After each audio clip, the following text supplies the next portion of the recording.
भंडारा जिल्ह्यात रस्ते अपघातांचे वाढते प्रमाण रोखण्यासाठी उपप्रादेशिक परिवहन कार्यालयातर्फे रस्ता सुरक्षा रथ या अभिनव उपक्रमाचे उद्घाटन करण्यात आले। रस्ते सुरक्षा जीवन रक्षा हा महत्त्वपूर्ण संदेश जनतेपर्यंत पोहोचवण्याच्या उद्देशाने हा रथ शहरात फिरवण्यात आला। रस्ते अपघातांची वाढती संख्या लक्षात घेता नागरिकांमध्ये जनजागृती निर्माण करण्यासाठी रस्ता सुरक्षा अभियान सर्वत्र राबवण्यात येत आहे। या अभियानाअंतर्गत वाहन चालकांनी वाहतूक नियमांचे काटेकोर पालन करावे, हेल्मेट व सीट बेल्टचा वापर करावा, तसेच वेग मर्यादेचे उल्लंघन करू नये असे आवाहन करण्यात आले आहे।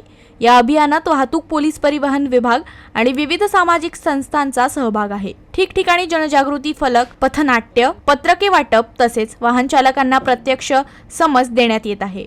मद्यपान करून वाहन चालवणे, मोबाईल वापरून ड्रायव्हिंग करणे यावर विशेष लक्ष केंद्रित करण्यात आले आहे। भंडाऱ्यात उपप्रादेशिक परिवहन अधिकारी सतीश जाधव यांनी हिरवी झेंडी दाखवून रस्ता सुरक्षा रथाला सुरुवात करण्यात आली। यावेळी जिल्हा वाहतूक शाखेचे पोलीस निरीक्षक जितेंद्र बोरकर उपस्थित होते। या रथाच्या माध्यमातून वाहतुकीचे नियम न पाळणे, वेग मर्यादा ओलांडणे, हेल्मेट व सीट बेल्टचा वापर न करणे यासारख्या अपघातांच्या प्रमुख कारणांबाबत दृकश्राव्य स्वरूपात जनजागृती केली जाणार आहे। हा रथ संपूर्ण भंडारा जिल्ह्यातील शाळा, महाविद्यालय तसेच बाजारपेठांमध्ये फिरवणार आहे। यावेळी मोटार वाहन निरीक्षक सुहास ठोंबरे, अमरसिंग चौथे, सहाय्यक मोटार वाहन निरीक्षक सागर सराफ, गुलशन कुमार चावरे, अनिल ढोले, मेघा राणी कशीद यांच्यासह आरटीओ कार्यालय व वाहतूक पोलीस विभागाचे कर्मचारी मोठ्या संख्येने उपस्थित होते। वाहतुकीच्या नियमांचे पालन करून स्वतःचे आणि कुटुंबाचे जीवन सुरक्षित ठेवावे असेही आवाहन प्रशासनाने नागरिकांना केले आहे।